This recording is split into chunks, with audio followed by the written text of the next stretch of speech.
लटकल जाहु डाली में तोरो हो गेल 200 ग्राम के। लटकल जाहु डाली में तोरो हो गेल 200 ग्राम के। कलकतिया की मलदा है कौकी है कौआ शाम के। लटकल जाहु डाली में तोरो हो गेल 200 ग्राम के। लटकल जाहु डाली में तोरो हो गेल 200 ग्राम के। बुद्धा रिकॉर्डिंग स्टूडियो गया। कंचन राज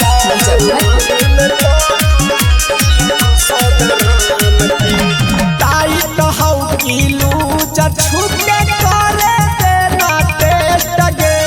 देखे में सुपर फाइन हौ सामान छौरी बेस्ट गे। हे गे टाइट हौ किलू छुके करे देना टेस्ट गे। देखे में सुपर फाइन हौ सामान छौरी बेस्ट गे। लगा हौ कि तैयार होलौ माल तोरा गोदाम के। लगा हौ कि तैयार होलौ माल तोरा गोदाम के।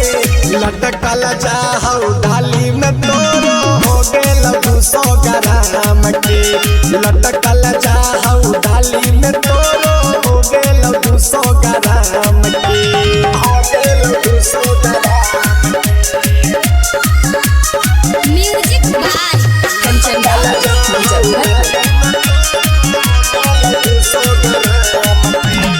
ऊपरे गोलाल नीचे पटक गेलौ फाट गे।